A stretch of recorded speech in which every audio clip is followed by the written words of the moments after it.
Koko Nikosi alo komi keshito. Wachi. Well, Gobe is the real deal. Join us on GhanaTalks Radio. Let's serve you a buffet of breakfast. From news headlines review, current affairs to social issues, entertainment, sports, and all the trending stories live on our mobile app and across all socials from Monday to Friday 7 a.m. to 10 a.m. With me, Pakwesi Omare, Regina Bless, Deborah Adoso, and I am Esinal Fiagbedu. This is GhanaTalks Breakfast Show.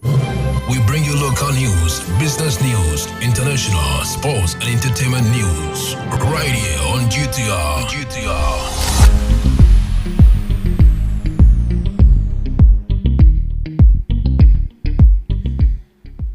Hello, good morning and welcome to the morning news update on GhanaTalks Radio. We begin this morning in Tema Newtown, where the Environmental Protection Authority, Tema Metropolitan Assembly and Food and Drugs Authority have begun the disposal of dried fish over contamination fears. In Parliament, the 2026 Media Budget Review draws reaction as former Deputy Finance Minister issue concern over slow growth and tax gaps, while the Kriapin North Member of Parliament criticized the review for lacking focus on employment. Togbia Pedi, the 14, questioned the uncapped number of Supreme Court appointments, calling for more clarity on the process. Also coming up, Youth Employment Agency has revealed that fewer than 20 applicants qualified for hundreds of international job opportunities. And in business, the National Petroleum Authority has raised diesel price floor by 18%, with petrol going up by 9.4%. This and many more coming up your way shortly. Please stay with us.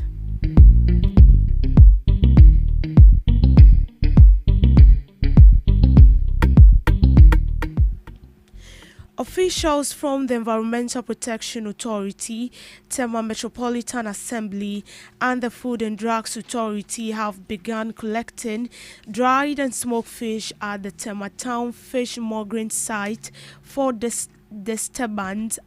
The exercise is part of effort to prevent potentially contaminated product from reaching consumers following a demolition exercise triggered by sanitation concern. According to the joint team, the fish stock was exposed to unsanitary conditions after structures were pulled down.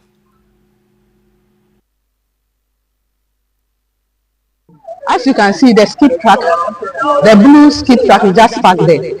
So the moment we collect from here, we put everything in the skip track, and then for onward transmission to the landfill site. So we are disposing of everything from here to the landfill site today. Well, I wouldn't say that we are not aware, but I'm a freshly processed staff to TNU. But that is not an excuse. It is something the Assembly have been planning long to take an action. So this has just come as a push-up for the Assembly to do what we are supposed to do.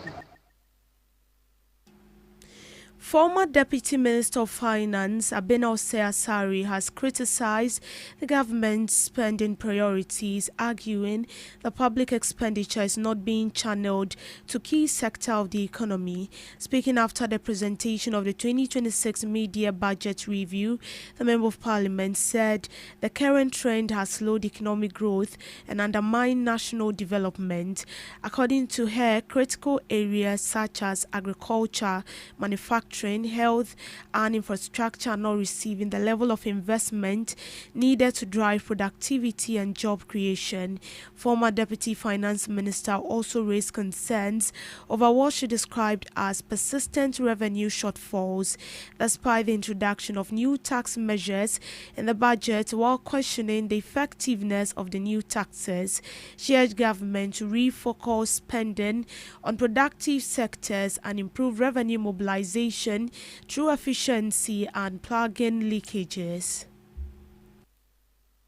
There was a shortfall of revenue to the tune of 5 billion Ghana cedis upon all the 8 new taxes that the government puts in place in 2025. So that is what we should be asking ourselves. What is happening? What is happening that we are seeing a huge shortfall in our taxes, even though we keep on increasing taxes or coming up with new revenue handles?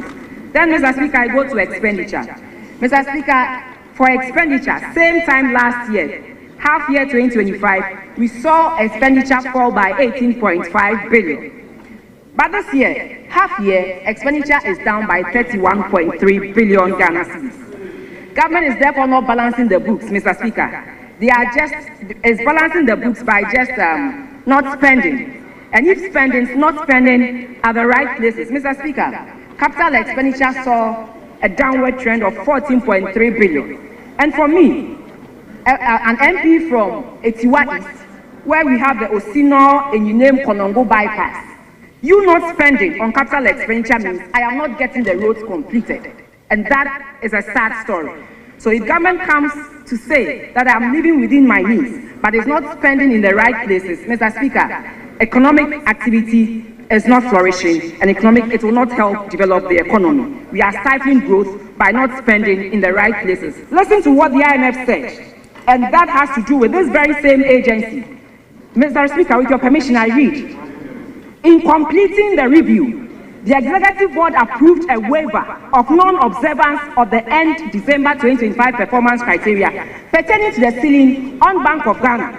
Bank of Ghana claims on central government and public entities, and that they breached the margin due to the cost-sharing arrangement under the domestic gold purchase program. So, Mr. Speaker, by Bank of Ghana spending close to $900 million on the gold board, if they hadn't waived this, we wouldn't have passed the SIT review. This is not Abna saying it. This is the IMF saying it. So, Mr. Speaker, we need to look at these things and make sure we do things and do it rightly.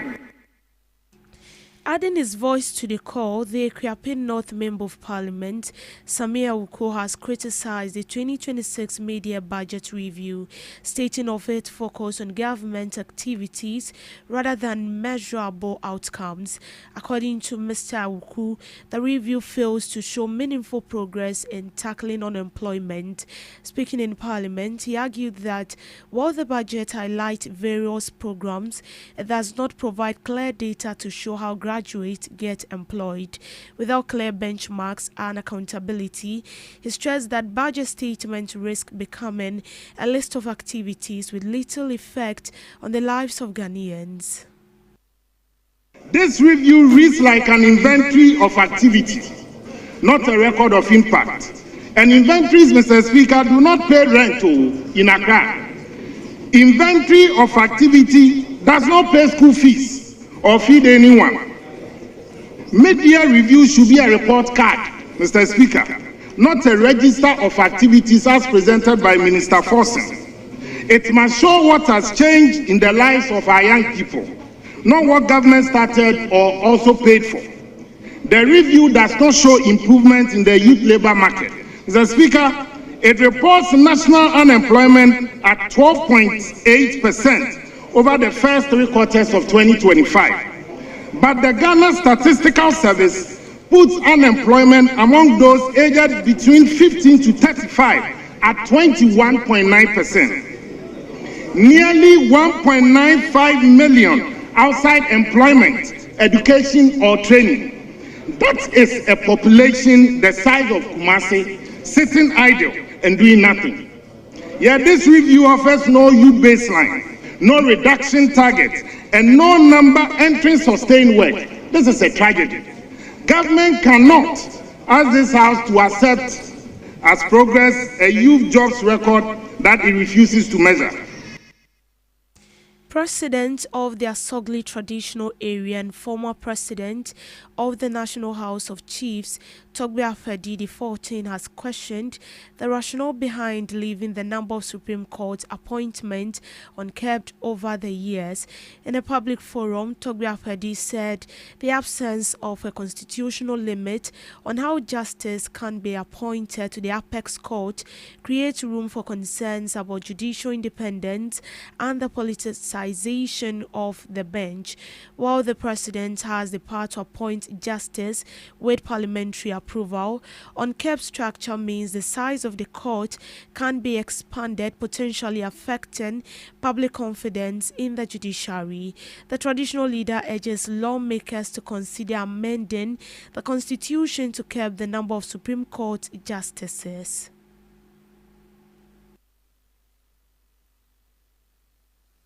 its accessibility.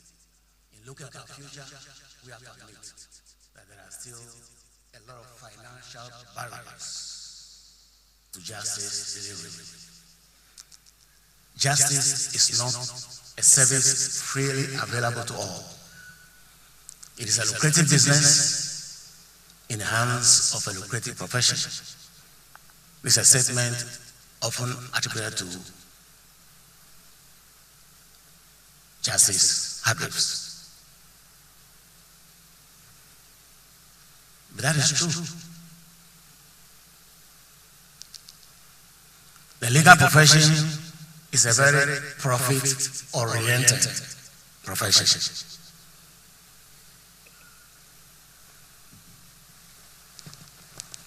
And not all can afford the legal services, meaning that financial barriers exist.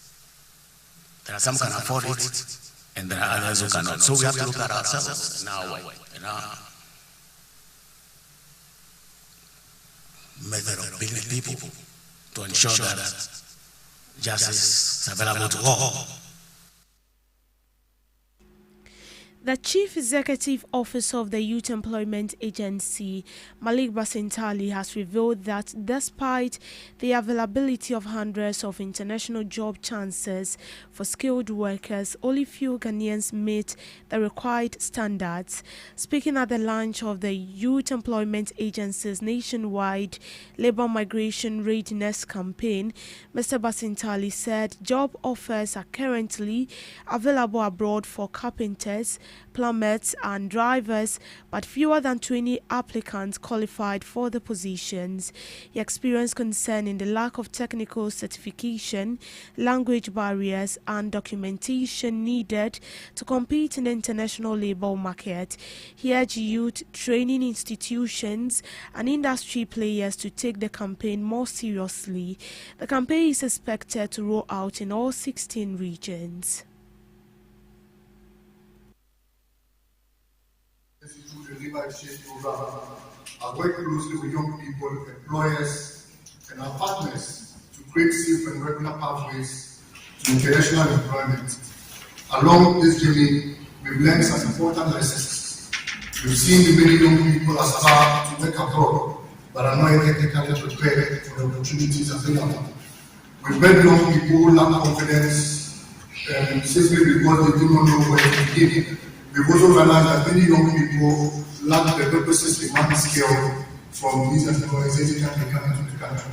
And let me share a story of myself partaking or witnessing one of such screening exercises. We have about 500 people who are interested in the jobs available. And when these recruiters came, we prepared only less than 20 who met their requirements. And these were not difficult skills. These people needed carpenters, plumbers, and drivers. Our best drivers in this country, some of them could not pass the test of these recruiters. They tell them basic questions, they fail. They ask them to conduct simple exercises, they fail. And so there were 500 opportunities out there readily available, but because of our young people lacked the requisite skill, we could not get up to 20 of them who qualified. In fact, there's a very recent incident of a young man who we don't know how he managed to chew and pour, how to do Google Maps. But he was shortlisted. And when they got to Dubai, he could not use the Google Maps system there.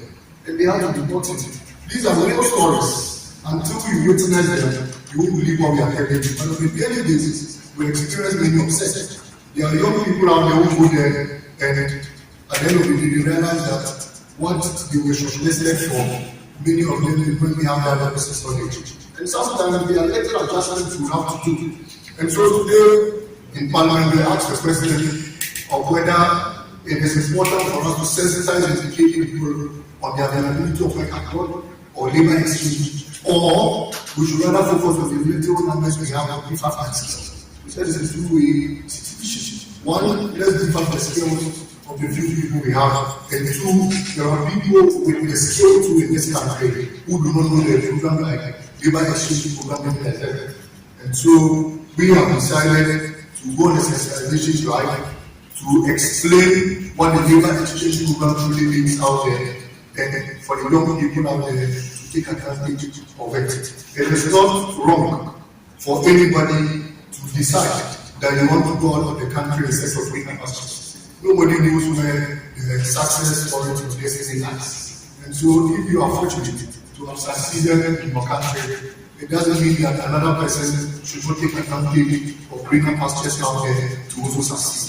And so that opportunity must be available in the YA in collaboration with all our other ministries and our partners are here to serve that opportunity. And so in business, price floors for petrol, diesel and liquefied petroleum gas for the first pricing window of August have increased compared with the second pricing window of July, signaling continued upward pressure on fuel prices. The latest figures published by the National Petroleum Authority indicate higher minimum retail thresholds for all three petroleum products. The price floor has been set at 14.53 Ghana cedis per litre, up from 13.28 per litre. In the second pricing window of July, representing an increase of 1.25 Ghana cedis per litre. Diesel recorded the largest increase, with its price floor moving to 16.97 per litre from 13.35 per litre, representing an increase of 2.62 per litre and 18.3%. The adjustment is among the biggest increases in diesel price floors recorded in recent time and is expected to significantly raise operating costs for transport, mining, construction, manufacturing and agricultural sectors where diesel is a key input. LPG price floor has also increased to 11.6 per kilogram from 10.19 Ghana cedis per kilogram, representing an increase of 0.87 per kilogram. The price floors representing the minimum retail thresholds that oil marketing companies and LPG marketing companies are required to observe during the pricing window. They exclude premium charged by international oil trading companies, operating margins of bulk import, distribution and export companies, as well as marketers and dealers' margin, which are determined independently under the Petroleum Product Pricing Guidelines. The higher price floors come as several oil marketing companies continue to adjust palm prices upward amid rising international crude oil prices and a weaker cedi. Brent crude prices have climbed following renewed geopolitical tensions involving the United States and Iran, while the Bank of Ghana's July 2026 summary of economic and financial data showed the cedi had depreciated 9.5% against the US dollar by the end of July. The latest price floor adjustment point to sustained pressure on fuel prices in the first pricing window of August. Higher fuel costs are expected to feed into transportation, logistics and production expenses, increasing cost pressures for businesses and raising the likelihood of higher transport fares and consumer prices.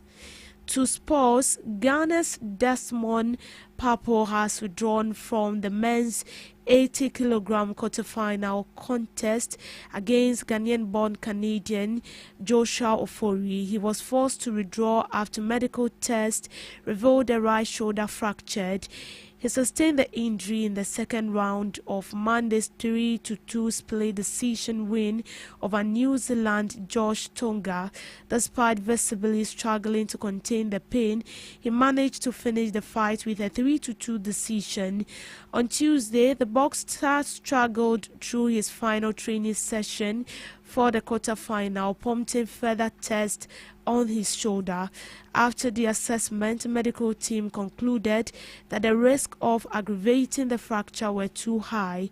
Ghanaian-born Canadian Joshua Ofori, his scheduled opponent for the quarterfinal, will now win an automatic semi-final slot as a result. In showbiz, Ghana Music Awards published, Robert Clark has weighed in on the long-running feud between dancehall heavyweight Shetawale and Stonebwoy, stating his interest in the reconciliation of the two artists. Speaking in a recent interview, Clark said the rivalry between the two artists has helped and hurt the Ghanaian music industry over the past years. He added that fans often get caught in the middle and that takes attention away from the music and the bigger goal of pushing Ghanaian music internationally. He noted that both artists have grown over the years and have become fathers, businessmen and global brands. Maturity should guide them towards peace.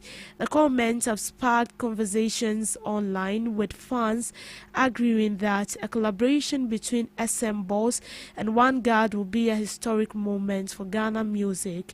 The two last had a public clash at the 2019 Vodafone Ghana Music Awards, an incident that led to both of them being stripped of the awards and a temporary ban. They have since performed on the same bill a few times, but a full reconciliation is yet to happen. On Global Update, at least 14 villagers were killed and several others injured in an attack in Nigeria's Benin State on Tuesday. A local official said extending a cycle of violence in the country's central belt linked to land and resource dispute. Benin is a hotspot for violence between farmers and herders, with hundreds killed in recent years as farmers attack the cattle that destroy crops and herders attack the villagers. The latest attack occurred in Ifai village in Benin State, Otukpo area, early on Tuesday, with gang men killing 14 people and wounding several others. Otukpo Council Chair Maxwell Giri told Reuters he blamed the attack on Fulani militias, stating the assailants struck without caution and that similar incidents had occurred in nearby communities in recent days. Fulanis are nomadic herders from the Muslim north of Nigeria, while farmers are mostly from Christian communities. Fulani associations have rejected such accusations of attacks in the past. No group claimed responsibility. However, Benin police spokesperson said officers had been deployed to the affected area and investigation is in progress. And that's a wrap on the morning news update. Thank you so much for sticking tuned to your radio. Do well to log on to all streaming platforms at GhanaTalks Radio for more news updates. I am Deborah Dosu. Do have a good morning.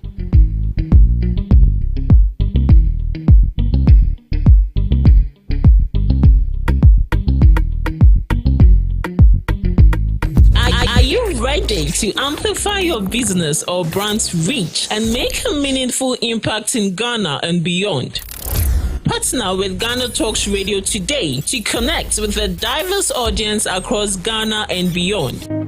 Elevate your brand through on-air promotions and social media. Boost your brand during prime time. With GhanaTalks Radio, you can extend your reach across digital platforms. GhanaTalks Radio is not just a station, it is a community hub where your brand becomes part of the conversation. Join us in fostering connections, celebrating culture, and making a lasting impression. For customized sponsorship packages and enquiries, email contact@GhanaTalksRadio.com or call +233 202 544614. GhanaTalks Radio, giving the youth a voice. What do you want for breakfast? How do you want your breakfast? English breakfast, French fries, Koko Nikosi, alo komi kesheto. wache. Well, Gobe is the real deal. Join us on Ghana Talks Radio. Let's serve you a buffet of breakfast. From news headlines review, current affairs to social issues. Entertainment, sports, and all the trending stories live on our mobile app and across all socials from Monday to Friday, 7 a.m. to 10 a.m. With me, Pakwesi Omare. Regina Bless. Deborah Adosu. And I am Esina Fiagbedu. This is Ghana Talks Breakfast Show. Ghana Talks Radio, #1. This is Ghana Talks Breakfast Show, your morning companion. This is Ghana Talks Breakfast Show, your morning companion.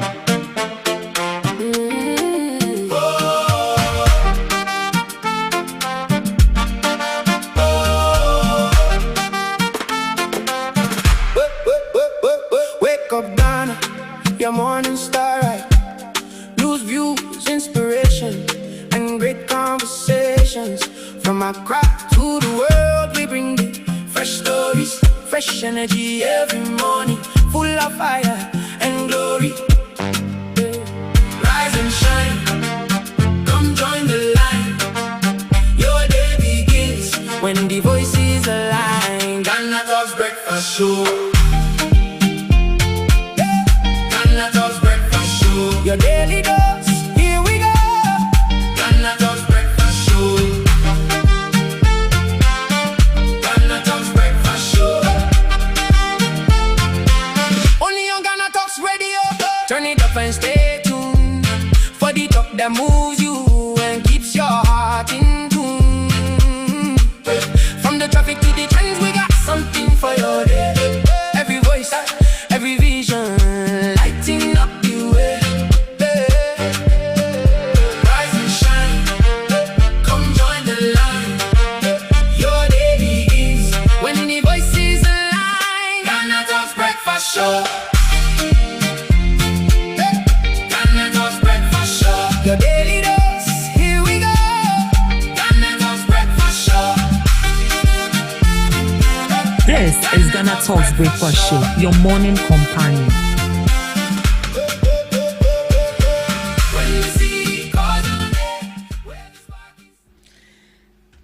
This is GhanaTalks Breakfast Show, your morning companion. Good morning to you, lovely listeners of GhanaTalks Radio. You're welcome to the GhanaTalks Breakfast Show right here on GhanaTalks Radio. This is your favorite online radio station you can carry along wherever you go. All you need to do is just download the app on Google Play Store or Apple Store at GhanaTalks Radio and you're good to go. If you want to join us live, you can log on to our social media platform. Remember that you're streaming live on Facebook at GhanaTalks Radio TV, on YouTube at GhanaTalks Radio, and also on X at GhanaTalks Radio. Do want to log on, send in your comments. Let's get interactive right here on the morning show. Send your opinions to us. We'll do what to read them back to you. This morning, we are getting into the news review, and right here we bring you all the latest headlines making waves in the news. I am your host, Ruth Esenam-Fiagbedu, and I'll be serving you breakfast this morning with Miss Regina Bless and Miss Debbie Adoso. Good morning to you, ladies, and you're welcome to the GhanaTalks Breakfast Show. Good morning. Hope all is well. By grace is sufficient. Do you have lights, Miss Debbie? I don't have lights, Oh. but fortunately enough, I have plants. So In your house? yes, Where exactly? Makati. Oh, the other side. so there's plants in the house. And who pays for that? It is part of what we pay. Oh, We really? pay that aside the electricity bill. So anytime the light is off, they on it. They own it. That means you have lights. Yes. Oh, okay. That's super cool. I think that should be something that every landlord should Huh. have. Nimudia. It's expensive, eh? Sorry. Take it like that. You need the light as well Yeah, to yeah, yeah. iron your dress and also go about your day. Miss Regina, oh, light. You have light. You have light. But this morning when you were coming to work, there was light. There's lights. Oh, really? Hey, so how come? Okay, all right, it's fine. Because some part of Mangwase, Banyard, Kwashiman, thereabouts, they don't have lights. And I think this morning to Anyasu too also didn't have lights. Well, they've already made it clear to us that there's a technical issue somewhere, so they are working around the clock to make sure that it's been resolved. So if you don't have lights, don't worry, lights will come. Right, this morning let's get into the news and let's see what we have in there. There's a new development on the case of Chairman Wontumi, and then finally his legal representatives have been able to appeal to the Court of Appeal. Let's get into the details, what they are asking for. Wontumi Akonta mining appeal 20-year jail sentence in Semrabo case. NPP Ashanti Regional Chairman Bernard Entry Boesiako, popularly known as Chairman Wontumi, and Akonta Mining Company Limited have appealed against their convictions and 20-year prison sentence in the Semrabo illegal mining case. The appeal filed by their lawyer Samuel Atachia, is asking the Court of Appeal to overturn the High Court's judgment and acquit and discharge both Wontumi and the company on all 4 counts. The applicants argued that the High Court's decision was not supported by the evidence presented during the trial. They also claimed that the trial judge misinterpreted key provisions of the Minerals and Mining Act and wrongly concluded that permission given to a prosecution witness to carry out reclamation work amounted to an unlawful dealing in mining rights. Another major argument is that the judge should have referred constitutional questions raised during the case to the Supreme Court instead of deciding them herself. Wontumi and Akonta Mining also challenged the court's reliance on the evidence of a prosecution witness whom they describe as a self-confessed illegal miner. They argue that his evidence should have been treated with caution and supported by independent evidence. The appeal further disputes the decision to treat Wontumi as the de facto holder of Akonta Mining's mineral rights and the court's decision to lift the company's corporate veil and hold him personally responsible for offences allegedly committed through the company.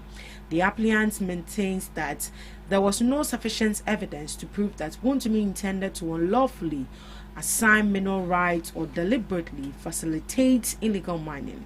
They are therefore asking the Court of Appeal to set aside the convictions and sentences and enter verdicts of acquittal and discharge. So these are the, how would I put it? This is what the legal representatives of Chema Wontumi and Akonta Mining is asking for. They've sent the issue to the Court of Appeal. Ms. Debbie, are there any chances, looking at what they are asking for, that the Court of Appeal should set aside and also acquit what the judgment of the High Court? That is going to be very tough, but as we always say, they have the right to appeal, and then it will have to go through the procedures again. But I'm not sure they can overrule the judgment of the court. That is going to be very, very difficult. He made mention of I'm looking for it. He said Wontumi did not intend selling giving those lands out to people to mine, and he also had no intention of illegal mining in there. I wanted to find them, and then I was like, no, how is that possible? So you even if you are selling lands to someone, I think it's not about you giving the land out. You need to know what that person wants to use the land for. And then the last time we read into the act, it was being stated that if you've been given a concession, you have no right to sell that concession to another person. You still need the authorization of the Ministry of Lands and Natural Resources. It is not done. We are not the ones saying this. This is the law stating it. So if you go back and then you do what is against the law will definitely come for you. So it's not about, to me, not having the intention to destroy the forest reserves or do not have the intention to sell the land out. So long as you go against what is being stated in there, the law will definitely come for you. So whatever the grounds on which they are standing for me is not solid enough to plead a case on behalf of Wontumi. They should have brought up something better, because I don't personally, I see no reason why we should be even going about this case back and forth. Evidences are clear. We can see what is going on in Summer Boy. It is glaring right in our faces. So they're just trying every possible means, and it is because these people have the notion that Chema Wontumi is being taken in based on politics, and so they want to do everything in their possible means, in their power, to get Wontumi out. But it is not on a firm ground. It is not solid. If the evidence are not cleared, it will be very difficult. But we have evidence that are clear, and this is not. You see, sometimes the MPP, they kind of, I don't know, this Wontumi case was first reported by the MPP themselves. The then Minister of Lands and Natural Resources is a member of the MPP party. He's He's not from any other party. He was appointed by the then president Nana Akufo-Addo. And then they said that the Akonta mining is engaged in illegal mining. So it's not as if it started now. It is something that started way back in 2022. So for me, the grounds on which they are standing is not solid. And for one to me to be granted a plea to be freed, it will be very difficult unless there is a change of government. For that, I know when there is a change of government, they are going to pardon him. But as it stands now, I'm not sure it's going to happen, because if President Mahama should take that move, it's as if we are not serious in the fight against illegal mining. So I'm not sure he's going to do that at all. In this case, and I want to be. Well, there have been comments that Wontumi is not the only person involved in illegal mining. So why are we making it look as if the arrest and sentencing of Wontumi is actually going to give an improvement for the fight against illegal mining? What's your reading? They are right. They are right. Yeah. They are right in a sense that, yes, even sitting down here, we can perceive that there are politicians involved in illegal mining. But do we have evidence? No. So that is the same thing when it has to do with the MPP. They are claiming that, is it Yamin and Abanga, they are involved in illegal mining. And after they said that it's alleged, after they made that allegation, Yamin came out and then he said, if you have evidence against me, you know the right thing to do. Go to the court and then present your case. He said it. So you see, even President Mahama said it some time back that he is aware that some of his people allegedly are engaged in illegal mining. But the thing is, even if you know that somebody is engaged in illegal mining, you don't just wake up and then you go to the court. Wontumi's case started 2022. So you have to gather like enough evidence. The evidence you're bringing on board should be very solid to the extent that the person accused or he or she cannot vindicate him or herself. Yes. So that is it. For them to say that there are other people engaged in it, they are so right about that. But what shows that they are engaged? You don't just sit down and then you speak. Bring out whatever proof you have that shows that this person is solely engaged in that act, and then you go straight to the court. As a court, if you have a case and then you feel like the court is the right place where that issue can be solved and then the right judgment will be given to whoever is due him or her, you go right to the court, you present your case, and then you present your proof or your evidence, and then the court will take it from there. Right. Looking at the statements coming from Yamin that if you have any evidence against him, you can actually take it to court and let the court take its course. Looking at that both statements he made, should that alone tell us that he's not involved, or you think that the court should tell the investigative agency should still go ahead and do what they have to do? There are two things involved. Right. It is either he's engaged in it and then he's just trying to, make it a foolish case, or he's not involved. We have murderers, we have armed robbers, that even if you are talking about issues that surrounds robbery, what me can't, like, they speak on the issue so well, and if somebody should tell that person is engaged in armed robbery, you will not even believe it. And so they do it behind the scene, but then they come out so bold, and then they are able to play with your how will I say it? Is it intelligence? These people are so crafty to the extent that they can trick you to not identify them as one of those people engaged in robbery. So there are two things involved. It is either he's engaged in it and he's just trying to do that to minimize the what's the name? Rumors. The rumors, or he's not involved in it. He cannot be silenced. He needs to come out and then say something just to clear the air. So this will go straight to the investigative team. They should do their work. Whether you are bold or not, the end result will show whether they should allow you go scot-free or you should stand trial. And that will also tell if you are guilty or not. Miss Gina, what's your reading into the appeal of Wontumi and Akonta mining? So I would say everyone is entitled to appeal, and I think they are exercising their right, and that is understandable. And also with the case where they said he did not intend to indulge in illegal mining. I don't understand that. He did not intend, but he did it. So they mentioned that the court didn't have sufficient evidence to prove that Wontumi intended to unlawfully assign mineral rights or deliberately facilitate illegal mining.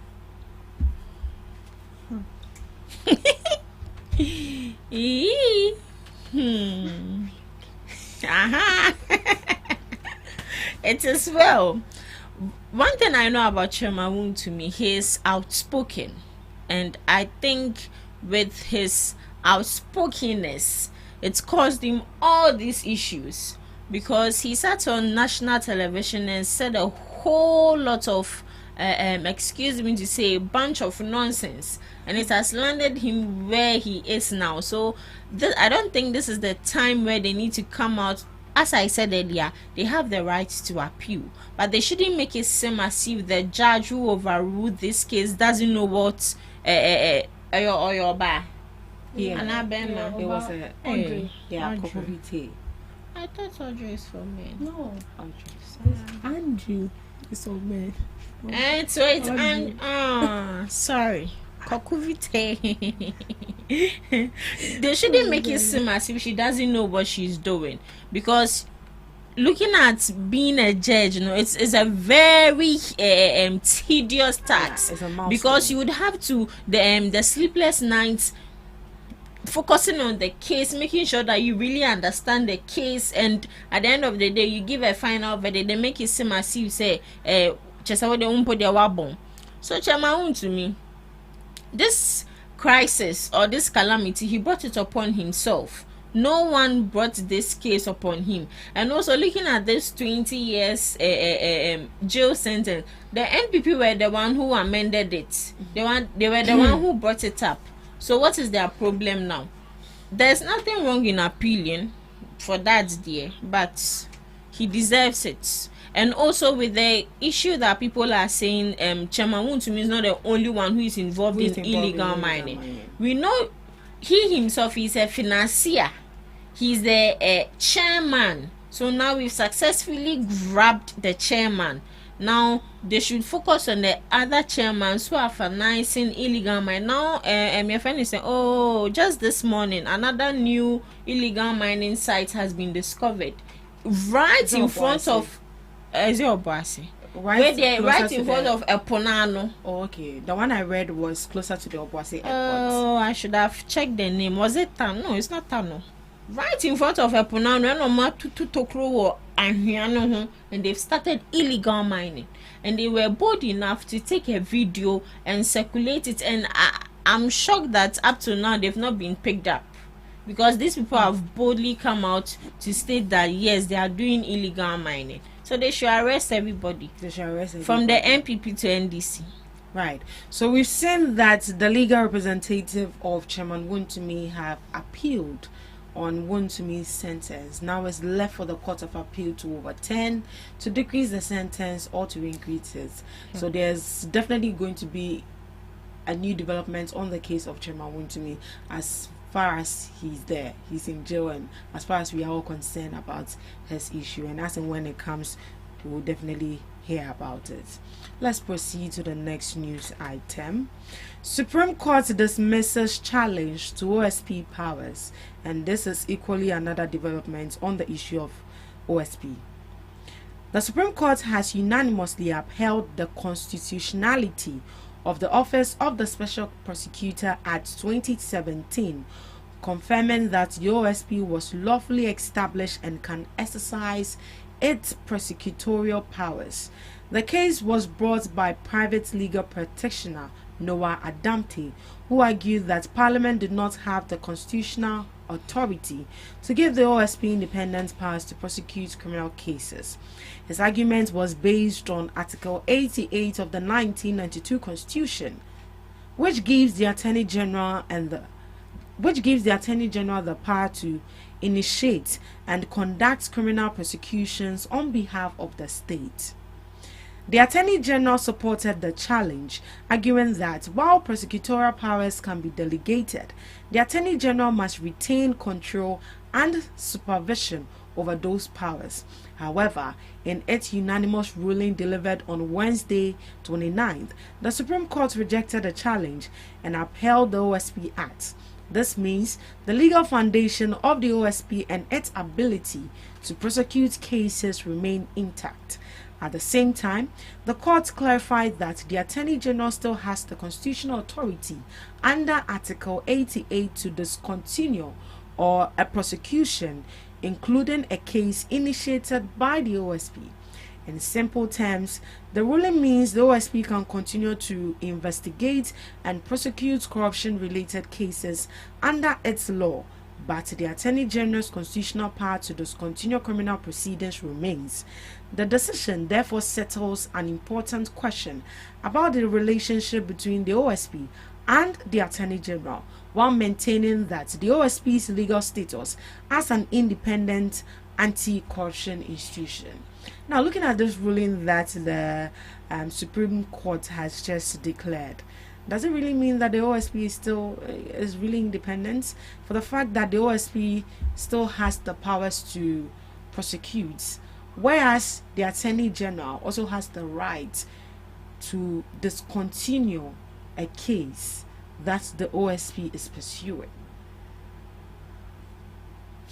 Well, let me hear from my ladies. Who's going? Miss Regina? So the fight against corruption, I think it would be a very difficult one, considering the fact that the past administration set up the Office of the Special Prosecutor to look into all these corrupt officials and also public officials in power. And they, I would say that they did a mistake by not amending the constitution, because in the constitution the Attorney General has he's the only one who has the right to prosecute and also to discontinue a case, because automatically he's the Attorney General of the country. They did a very big mistake in that, because they didn't amend it, and now they went ahead to bring up Office of the Special Prosecutor, also investing that same power into the OSP by prosecuting, but he has no right to discontinue a case because he doesn't have that power. Now, looking at all this brouhaha, we thought, looking at all these issues, it will get to a point where OSP would the ruling would go in favor of him, because automatically we want to fight corruption. But it looks like, unfortunately, the fight for corruption is being hindered. It's being hindered in the sense that, what if, let's use Shema Untumi's issue for example. Yefan is a OSP Nana really looking after that case, and that Attorney General is like, this case, let's forget it. There's nothing that can be done, because the overall boss has said that let's discontinue this case. And we know that for a case to be discontinued, it is lack of evidence. But sometimes that lack of evidence can mean we wouldn't know if truly it is lack of evidence or that person has been bribed to discontinue the case. I'm not saying Attorney General he receives bribe, but let's face the facts. Should he alone be the one to discontinue a case? And I thought that it can be say he can discontinue a case out of Shinti. OSP say we say unkwana wuye ejuma. Obeyama mahwe, I'll discontinue the case. And we discontinue case now your friend is saying cost 90 job. So I think they need to go back to the constitution and at least give a little power to the OSP, so that he would go ahead to prosecute whoever he wants to prosecute without anyone hindering or being an obstacle. Right now, the Attorney General is an obstacle, because I might be the OSP. At the end of the day, I would be having sleepless nights looking at this case, understanding the case, and go to court to make sure that the case becomes a valid case. Then through the process, the Attorney General will come and say we've discontinued the case. For what exactly? For what reason? And so no so no better that. It's often OSP no so yedi begune so. Yeah. Because I feel ejuma no onye kra. Samum. Oh, because I think this is a time that he will do it. He will be under a lot of scrutiny. From the Attorney General. Yeah, I feel like he will not do it simple for you to come and discontinue the case. In as much as the Attorney General still has the authority to initiate the case, now the Supreme Court has ruled that let things be in charge. Yeah, let things be how they were. You still have the power to prosecute and then initiate the cases, but the Attorney General still has the ultimate power to also discontinue all the cases. So what if all the cases he does it and Attorney General discontinue? I mean, that is my problem. Yes, because the Attorney General is a party member and is equally appointed by the president as well. Well, let's see what the legal brains will have to say about that, and we're delving deeper into this issue in the second segment. So make sure that you stick with us. Miss Debbie, your thought on this? This whole thing is not adding up for me. The OSP is supposed to be an independent body, and that is why that office was established at the first place. But in this case, where the office of the special prosecutor was established, and then it looks as if the OSP is not being given them the ultimate mandate to do whatever he is supposed to do. It doesn't make sense. So when you look at this, it looks as if the laws governing the OSP, that is, I think Article 4, Section 4 and 33 of the OSP Act, and that of 88 of the laws governing the Attorney General, are now clashing. The OSP was established, as I said, because it's supposed to be an independent body to fight against corruption. Attorney General is being appointed by the executive, and the executive, as we know, is politics, because the president is a politician. The president is representing a particular political party. So if an executive is appointing you, it means that the executive has an upper hand over you. So if the executive has an upper hand over you, it clearly tells the people that whoever is being appointed by the executive cannot work as he's supposed to do. So as it stands now, every citizen have it in mind that the Attorney General is not working as an independent body. So that is why the OSP is being brought up. So if the OSP is being brought up, and anything the OSP has to do, the OSP will need to seek the consent of the Attorney General. It doesn't make sense. The more reason why everybody is looking up to this case is because it's going to delay the whole process. So it looks as if the OSP will need to work, Attorney General will need to go through, and then when you find out that things are not going on right, the case will be discontinued, and then you need to start over. So simple and short, why not we just emerge it, or what's the name, scrapped one, and then allow one to take it over, or better still, rechange the laws governing these two bodies. We should amend the constitution. Yes, that is what we should do. That is exactly what we should do, because for me it doesn't really tally for me. The OSP is supposed to prosecute. If you look at the laws governing the office of the OSP, it says you investigate corrupt and corruption related cases. You need to prosecute. That of the Attorney General is also telling him that you have the sole mandate to prosecute. So you see where the clashing is coming in. So we need to, that issue, we are not dealing with it. The issue being booted out of the court still does not solve the problem. I feel like we will go a long way to fight corruption with all these happening. There's a lot. What do you also think? Do you agree with the decision made by the Supreme Court? Let us know what you think in the comment section. Thank you so much for joining us briefly on the News Review. Up next, we have Today in History with Miss Regina Bless.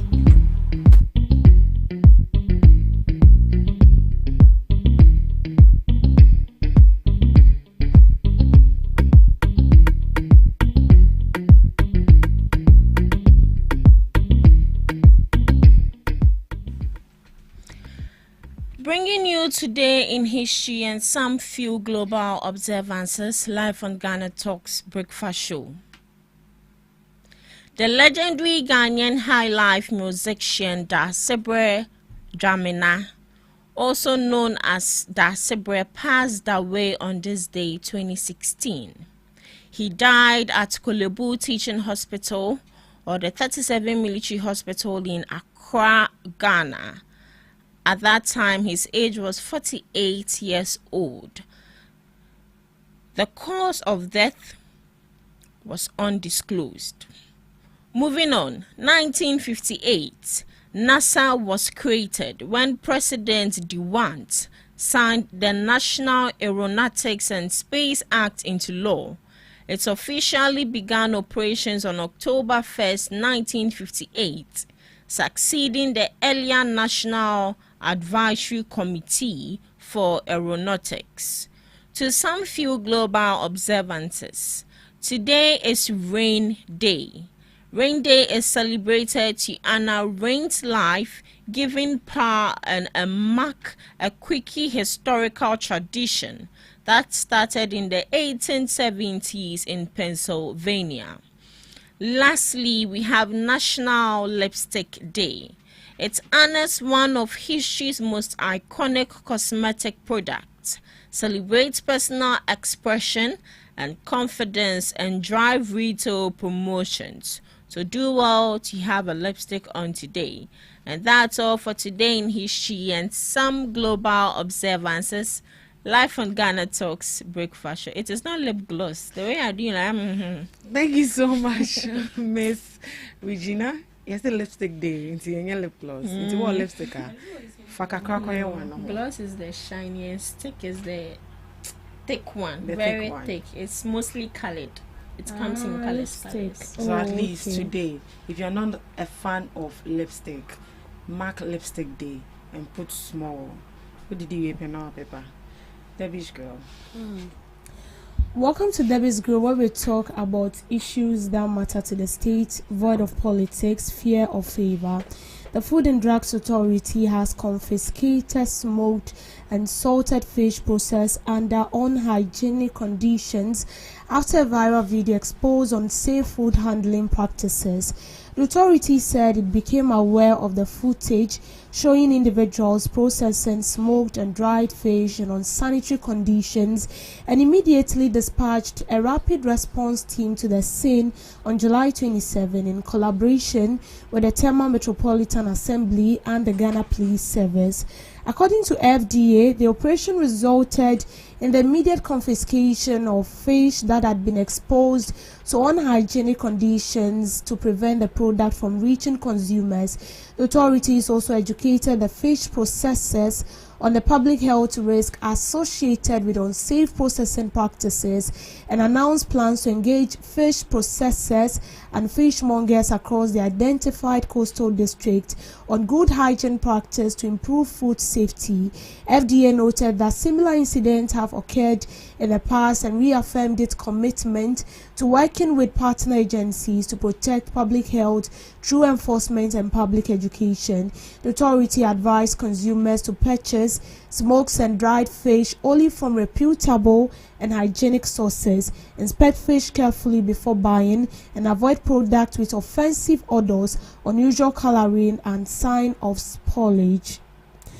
So in the previous days, we saw a video where one concerned citizen showed how fish is being processed, the way fish is being processed before it gets to its final stage where we the consumers get to buy. And so he went to the environment, the community where these fishmongers dwell. And then the scene and everything was unhygienic. Everything was very, very, very bad. We saw rubbish, and then we also saw that the fish was being dried on bare floor. So the guy asked them, can't you dry this fish on something, maybe a wrapper or something? They said no. And then whilst these fishermen were processing this fish, we saw people who were also a grown-up adult defecating just closer to where this fishermen or fisherwomen were processing this fish. And it was so bad, very, very, very, very bad, very, very, very bad. You see, this is the reason why it is being advised that buying food outside it's kind of dangerous. And that is why we had increase in typhoid and other chronic diseases.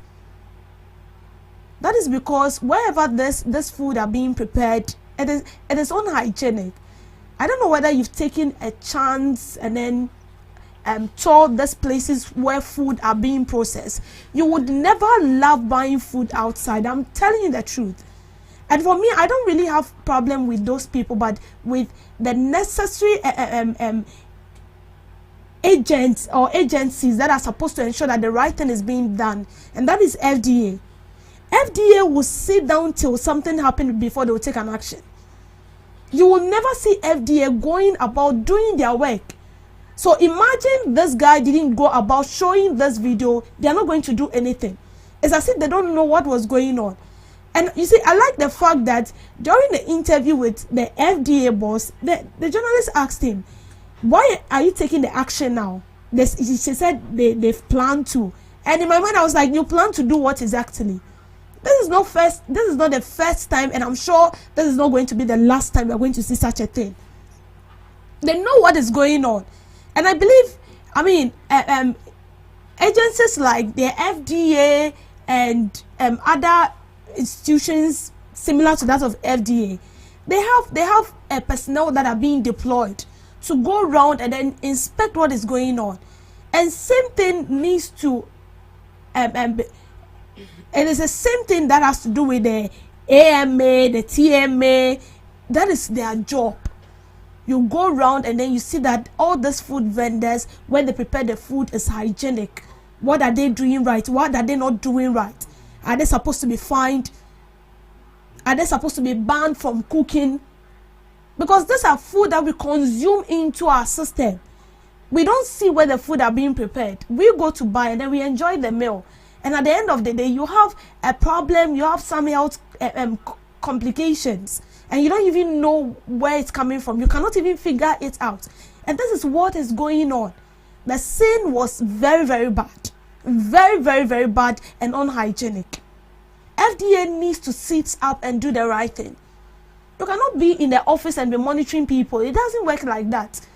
You have to go around. You need to inspect and monitor these people so that the right thing is being done. And you see, the more reason why they don't even take the FDA and other agencies serious is because they do it for a day and then it ends there. Imagine we have personnel that go there every blessed day to ensure that the right thing is being done. I'm not sure this fishmongers will do what they are doing, but because we don't do it. And so a citizen needs to do your work for you. A citizen will have to go around and then do your work for you before you know that you need to take an action. And that is very bad. That is uncalled for. And then he said something, he said that is the main reason why hospitals are shutting in the hospitals. Because day in, day out, people are going in for treatment. You go to buy food, you don't know what you've eaten, all of a sudden your tummy, like so severe. That is how bad it is. That is how bad it is. Tell me why a sane human, someone is preparing food here, you are defecating just beside where the person is. Does it really add up? No, it doesn't. And it shouldn't end there. They should go to other places where they prepare food, also prepare the wache, the kenke and other stuffs. You will not love buying food outside. I'm telling you the truth. If you should see where these people prepare the food, you will not love buying food outside. And because the right authorities that are supposed to do what is mandated of them, they are not doing it. And so we keep consuming things. We keep consuming sickness day in, day out. So please, we are begging FDA, you need to sit up. You need to sit. You don't have to wait. You know what to do. So you should do it and do it immediately. You shouldn't wait till it escalates or it gets out of hand before an action is being taken. No. And as I said, I know after this, they are not going to take any step again till another video pops up Then you see them going round. The most annoying thing is that they go around with the camera so that we will see that yes, that is not the Juma we want to see. Do the work. Do it so that when we also go to buy the food and we are okay, we know that the right thing is being done. Thank you for making time with me on this girl. Thank you so much, Mr. B, for that girl. Make sure you do the right thing. And thank you too for joining us on the first segment of the Ghana Talks Breakfast Show. We are going for a quick break. We'll be back with the second segment. Please make sure you stay with us.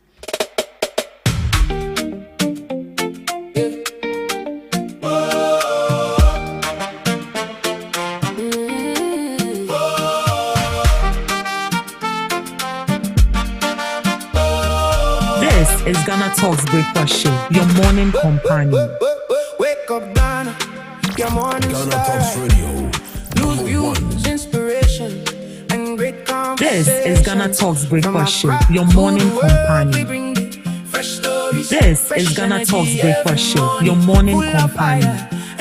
This is GhanaTalks Breakfast Show, your morning companion. Come join the line. Your day begins when the voices align. GhanaTalks Breakfast Show. GhanaTalks Breakfast Show. Your daily dose. Here we go. GhanaTalks Breakfast Show. GhanaTalks Breakfast Show. Only on GhanaTalks Radio.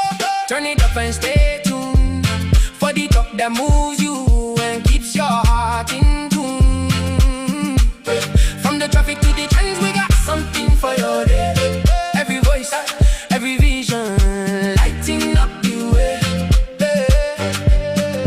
Rise and shine, come join the line. Your day begins when the voices align. GhanaTalks Breakfast Show. GhanaTalks Breakfast Show. Your daily dose, here we go. GhanaTalks Breakfast Show. GhanaTalks Breakfast Show.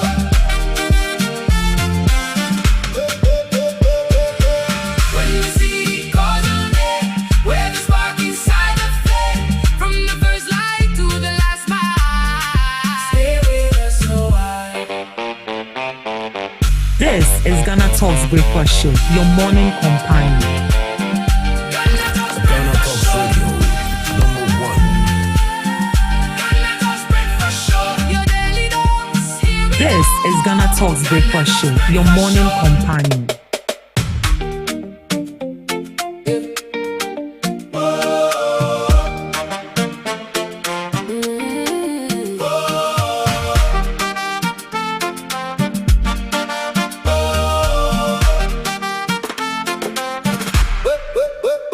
Wake up, Ghana, your morning star, right? News, views, inspiration, and great conversations. From Accra to the world, we bring the fresh stories, fresh energy every morning, full of fire and glory. Rise and shine, come join the line. Your day begins when the voices align. GhanaTalks Breakfast Show. Good morning to you once again. This is GhanaTalks Radio. Good morning to you once again, and you are welcome to the GhanaTalks Breakfast Show right here on GhanaTalks Radio. This is your favorite online radio station you can carry along wherever you go. Remember that you're streaming live on Facebook at GhanaTalks Radio TV, on YouTube at GhanaTalks Radio, and also on X at GhanaTalks Radio. Do you want to join us this morning? Let's get interactive right here on the morning show. You're welcome to the second segment of the show. And you know how we do it. This morning, we are going to give you politics, everything politics. We have the legal brain sitting right there in the studios, and we just can't wait to dive into the issues this morning. And you know that for the second segment, we come along with knowledgeable guests who are going to be delving into the issues.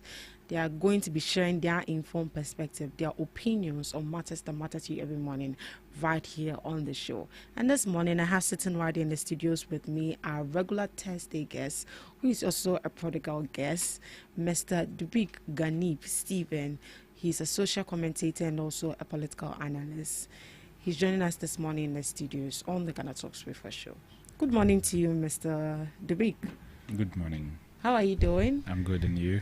I'm fine. Hope all is well. All is well. Are you cold? Is it raining? The weather is some wavy.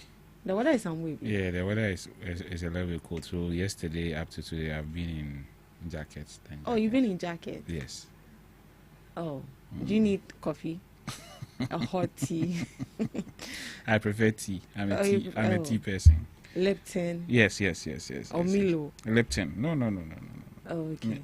Milo, okay. Milo doesn't help my tummy. Oh, sorry about that.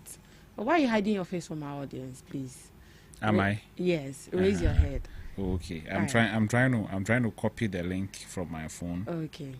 All right. But do you have light? It came on when I was just about leaving the house. Oh, I see. We are hoping it doesn't go back. Yes, I hope so too. Let's talk fast so that they will not take it. I hope so. Okay. I hope they don't take it. You hope they don't take it. But if they do take it too, you close. They are similar. We are just hoping that they finish with whatever they are doing. Say normal. So that we can have a stable light. Yes. We don't want a case where someone is going to say it again and we'll pick up that person that's, hey, you have gone to say it. We are picking you up.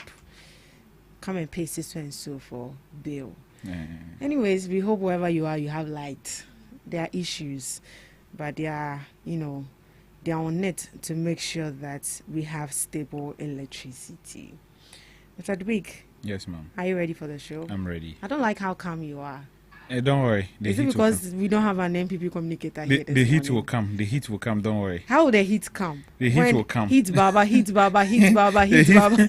As the conversation progresses, the heat will come. So don't worry. So tempest will be rising. No, not tempest, but the heat. But the heat. Yes. Mima heat now. The heat now. Heat Baba, heat Baba, heat Baba, heat Baba. I nearly said something that I saw on TikTok yesterday. Oh, what did you say? No. Oh, it's not radio friendly. Oh, I see. So I say, Bibia obe bia and twenty bia which go. So make sure that the way you were cheersome, we eat too many matter. Yo, young kwe, na yambe fire wa. We eat too many munsam. Right. We are still going to do just by the ways to get you in the mood and also give you the heat. I see. Yeah, before we get into the issues, but we are going to be speaking on it briefly due to time. There's a new development on the case of Chairman Wontumi, and this time around they have appealed to the Court of Appeal, and they've outlined what their request is or their demands is. So let's get into it. So the NPP Ashanti Regional Chairman Bernard Bosiako, popularly known as Chairman Wontumi, and Akonta Mining Limited have appealed against their conviction and 20-year prison sentence in the Samrabo illegal mining case. The appeal filed by their lawyer Samuel Atachia is asking the Court of Appeal to overturn the High Court's judgment and acquit and discharge both Wontumi and the company on all 4 counts. They argue that the High Court's decision was not supported by the evidence presented during the trial. They also claimed that the trial judgment misinterpreted key provisions of the Miners and Minerals Act and wrongly concluded that permission given to a prosecution witness to carry out reclamation work amounted to an unlawful dealing in the minerals right. Another major argument is that the judge should have referred constitutional questions rather than raising them during the case to the Supreme Court instead of deciding them herself. What they are saying is that she should have sent those issues to the Supreme Court rather than taking the decision herself. Wontumi and Akonta Mining also challenged the court's reliance on the evidence of a prosecution witness, whom they describe as a self-confessed illegal miner. They also argued that his evidence should have been treated with caution and supported by independent evidence. The appeal further disputes the decision to treat Wontumi as the de facto holder of Akonta Mining's mineral rights and the court's decision to lift the company's corporate veil and hold him personally responsible for offences allegedly committed through the company. The lawyers also maintain that there's no sufficient evidence to prove that Wontumi intended to unlawfully assign mineral rights or deliberately facilitate illegal mining. They are therefore asking the Court of Appeal to set aside the convictions and sentences and enter verdicts of acquittal and discharge. So these are their requests to the Court of Appeal. Well, you tell us, are there chances? Do they have a chance? Well, arguments will be made in court. The evidence given in the hearing will be re-examined. So it all depends on the opinion of the appeal court judges. That will determine whether they have a chance or not. Whatever I say here will be an opinion that I'm sharing, and it wouldn't have any bearing on the case. But I feel that, to my understanding of what I read in the first hearing, as in the first case that has been ruled upon, it is clear that Wontumi has questions to answer and is guilty. So you think he's still guilty, even if they go through the appeal? He's convicted. But now they're asking the... Until it is set aside. It is until the High Court says that ruling has been quashed. It is still the ruling that we are working with right now. So Wontumi is still a convict, regardless of the pending appeal. Until it goes to appeal, then appeal hears the case and then says that, okay, we've heard the appeal and then we think that there's no merit in the case. That is when it will be, Wontumi will be discharged and probably acquitted. But per what I've read, which I've already indicated, is that I don't see that happening. I personally, in my opinion, I don't see that happening. I don't see that the Supreme Court, the appeals court would agree. I would agree with his lawyers and discharge and acquit him. Per the evidence adduced in court, I think that Wontumi had a case to answer, and then he was culpable for the actions that happened on his land. Because if you tell me that you didn't give somebody an authorization to mine on your land and you facilitate the person getting equipment to go and work on your land, what do you mean? Sometimes contracts can also be implied, though. You get it? If I wash your car for you every day, we don't have an agreement. Okay, the first day I came and washed your car, you gave me 500 cedis for washing your car. The next day I came, washed the car. Even though you've not asked me to do it, I came voluntarily to wash once, wash twice, or you paid me thrice, fourth time, fifth time, the 10th time. If I wash the car and now tell me that, oh, but we have not agreed on any fee with you, so I won't pay you, and I didn't even contract you to wash my car. When that person takes you to court, you'll be guilty, because you imply that anytime he washes your car through your actions, you pay him 500 cedis.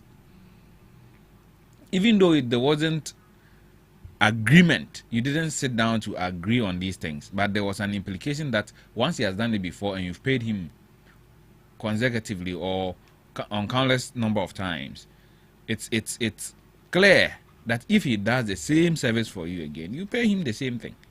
And in this case, Wontumi, even though he didn't give him a written consent that go onto my land and mine, but when he needed equipment, you facilitated it. Did you ask him what he was using the equipment for? Did you ask him where he was taking it to? All these questions matter to Wontumi. Of course, he should have asked him. What's a man compare a excavator mirror? What they call him? What they call Juma or Henfa? You get it? Oh, me the call Juma or ha? Understood. Did Wontumi even make efforts to see that the instruction he gave Okum was being carried out?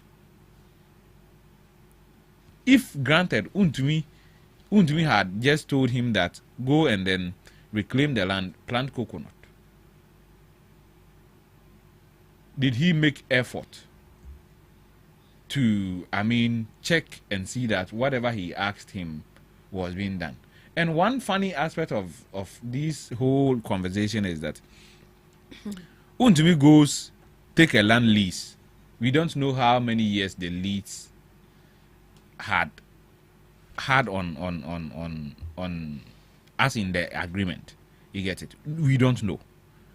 Granted that Untumi took the lease in 2020 and the lease was 10 years. In 2023, 2024, that he was asking him to go and reclaim the land. It means it was 6 years left. One question we've not asked ourselves is that, is the 6 years that he was going to use to plant the coconut, even granted that the coconut were ready to yield in, like say 2024, from 2024 to 2030, would the yield of the coconut be enough to offset the cost of reclamation? Because once the leases elapse, Untumi don't have control over the land anymore and cannot ask somebody to go and harvest coconut to make up for the cost. So all this must be considered. You understand? Me makwa ko han asase. Me han asase na asase ne ma han asase no 20 years. And I'm a year asase no so adwuma 13 years. And I'm say wo koko dua koko wo so. Na fa kra asase no na koko na ba watika. 13 years na ka 7 years. Koko the 3 years na beso and 4 years depending on the type that you're cultivating. If you are cultivating the hybrid, then it's 3 to 4 years. Now start your years. In the 3 to 4 years, ni free 7 years na kanum. It means obeti cocoa no how many years? Obeti cocoa no say 3 to 4 years. Will it be enough to offset the debt that you incurred reclaiming the land? All these questions must be answered. But I expect in this appeals court of appeal honor, Ombudsman team, they will listen to these matters again, you know, and then come to a conclusion, which I think that they will agree with the High Court. Maybe in the best society, the amount of years maybe they can decide to, maybe even though we agree with the High Court, but let's reduce the sentence to maybe 18, 17 or 15. It cannot go lower. It cannot go below 15 years. It cannot go below 15 years. And the constitutional matter they are talking about, why is Untumi lawyer themselves not taking the matter to the Supreme Court? Because the Supreme Court has ruled that even when you raise a constitutional matter in a lower court, the judge must agree with you that there's ambiguity. The law is not clear enough. But if in the judge's mind the law is clear, then he can go ahead and rule. You get it? And what judges do in court every day is interpretation of the law. They shouldn't try to mislead us. What every judge does in court is to interpret and apply the law. Because if you don't understand the law, if you can't interpret the law, how do you apply it? You need to be able to understand the law, interpret it before you apply it. So they shouldn't gaslight us to make it feel like judges, the only thing that they do is rule over the cases. No, they also interpret the laws before they can apply it. Because if this section of the law or the article of the law that makes it criminal to indulge in illegal mining and things, if the judge don't understand it, if the judge doesn't interpret it to you, the corporate, how does he apply it? So with that, you see nothing wrong with that issue of constitution they brought up? I don't see where the ambiguity is. You are saying that certain part of the law has no has not prescribed the sentencing regime for certain offenses. But it is two laws, it's two different acts talking about the same thing. And one does one is found within the other. So I don't get where this conversation is coming from. Is he saying that every article in the Constitution, if they are intertwined or linked, they should have their separate sentencing regime? And doesn't he think that it will be conflicting? For instance, they say stealing is 20 years. Then it goes to what do you call it? Corruption. It's also stealing, right? Then it also say 20 years. So when you are charged with stealing, with either as a public official or a politician, which one do we use to sentence you? This one says 2, this one says 25. Which one do we use to sentence you? So the right thinking, the logical thinking is that one should come with, even they are all like, what do you call it? Laws against, what do you call it? Stealing. But one should prescribe the judgment, the sentence, so that it doesn't conflict each other. Because if one is conflicting the other, I can go to the appeals court and say, okay, this law says this. It says you should give me 25. This law also says you should give me 5. But the judge, based on hatred or biasness, he decided to give me 25. So please use the 5. And I'll be within my legal rights to make that argument. So this whole conversation of the Supreme Court this, the Supreme Court should do this, he should have done this, it was just a delay tactic and it didn't work. So they should let that conversation go. And they're actually still bringing up. If they are not willing to go to the Supreme Court themselves, they should let that conversation go. They can. You see, you can have grounds on issues as to file what you call it, an appeal, but as to the appeals court agreeing with you or the court of appeal agreeing with you, it's another matter. So I understand that they want to exercise their right to an appeal. I think that they should have it at the back of their mind that it is not cast in stone that when they go to appeal, they are going to win. There's a likelihood. In fact, the likelihood of the appeals court, in my view, upholding the high court judgment is higher than them overturning it. Right. So what if we have it the other way around? The appeal court overturns the... We will read the ruling. If the appeals court overturns the judgment, we will read the ruling and we will sit here and share our opinion. So you don't think that Wontumi has a chance? It could be that his sentence will be reduced. I seriously, I'm not saying I don't think he doesn't have a chance. I think that he has a chance, but the chance is very slim. It's very slim. Yes. Yeah, I think in an interview, we've also heard from Sirim Sai also make the same statement that the chances are actually very slim. Now, this is just by the way, so we are getting into the main topic for discussion this morning. And this time around, Supreme Court declares political parties delegate system unconstitutional.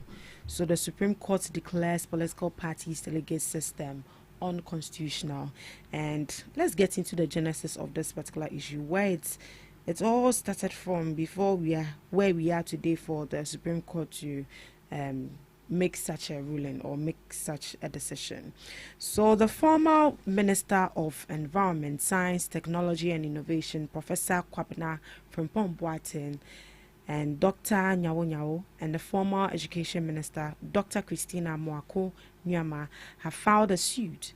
So they filed a suit at the Supreme Court challenging the constitutionality of the delegates-based systems used by Ghana's major political parties to elect their presidential and parliamentary candidates.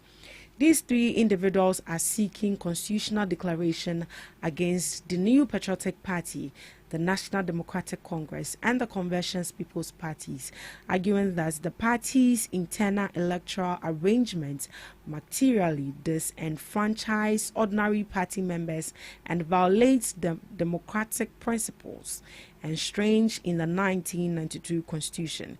The Attorney General and the Electoral Commission have also joined as defendants with the plaintiff, contending that the EC has failed in its constitutional and statutory duty to ensure that the internal organization of political parties conforms to democratic principles as required under Article 55 Clause 5 of the Constitution and Section 9A of the Political Parties Act 2000 at 574. And according to the plaintiff, political parties in Ghana are not private clubs, but constitutionally recognized institutions through which citizens exercise political power and access public office.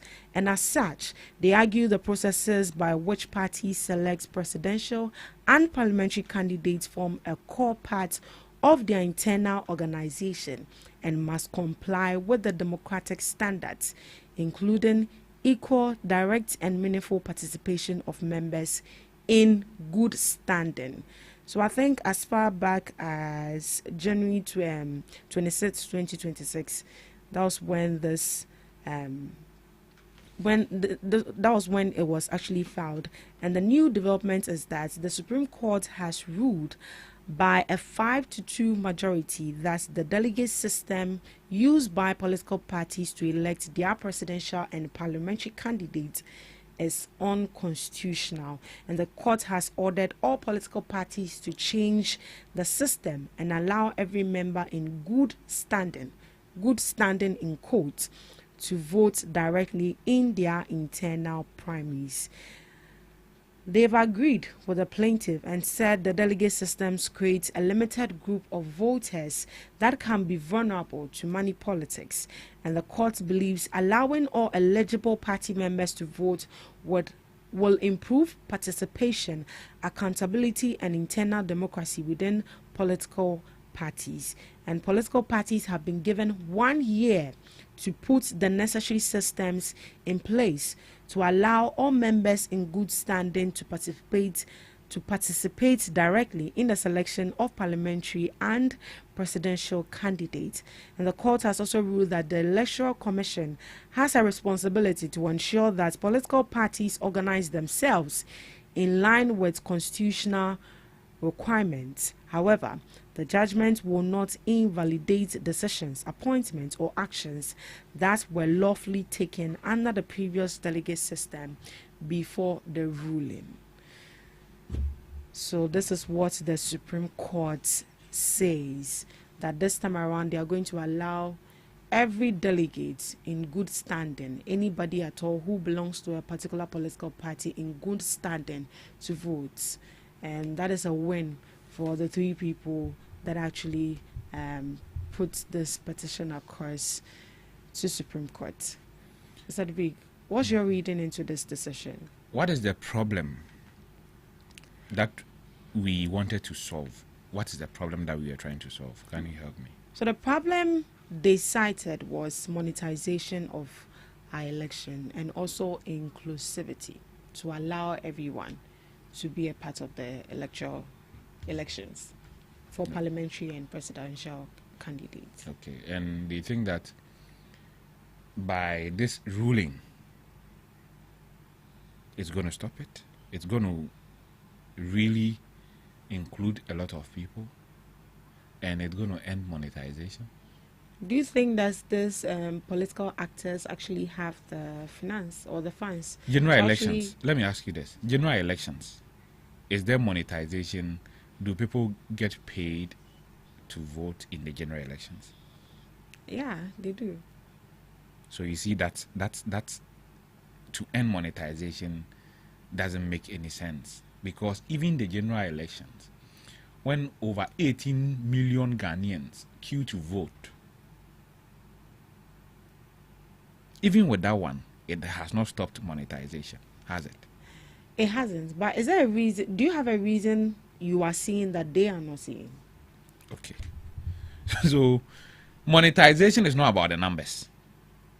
What is it about them? It is about how the citizens sat down, watched somebody in their area who, by getting elected into a position, was poor, and just because they got themselves into a position, turn their lives around. I was a teacher. If I'm a teacher and my colleague teacher decide to become an MP, and tomorrow He's able to afford V8. He's able to build the biggest mansion in my area. Do you think that if that person comes to me to ask for me to re-elect him, regardless of the numbers, I'll not demand money? So do you intend to say that these politicians should stop living a luxurious lives? That is the point. Because if you come to me and tell me that vote for me, I'll change your life, and at the end of the day, you go there and I see my life getting deteriorated and yours being improved, the next time you come to me again, if it is you or somebody else, because of the experience I've had with somebody who was even poorer than I am and later became a politician and got richer, I'll ask so that you give me my own part of the cut. So you think that it is the behavior of these politicians that is why they brought this upon themselves? Right. The politicians brought this upon themselves. Me, this ruling, I don't see what the problem is that this ruling was going to kill. You see, how do we elect the Speaker of Parliament? Is that democratic? The Speaker of Parliament is elected with the same delegate system. Smaller groups. Delegate system.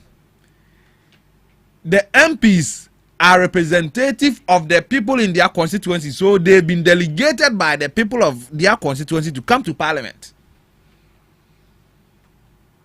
to vote for the Speaker. So today, if I wake up and go to the Supreme Court and say that because of this ruling, I think the election of speakers, you should include all Ghanaians. Have you seen where we are going with that? Have you seen where we are going with this? Yeah, and I think in an interview this morning to listening to reporting, one of the interviewee mentioned that if they are allowing it for presidential and parliamentary, what then happens to the internal election? What happens to be the executive, the branch organizers? What happens to that as well? Then by this ruling, political parties don't even need executives. Really? Yes.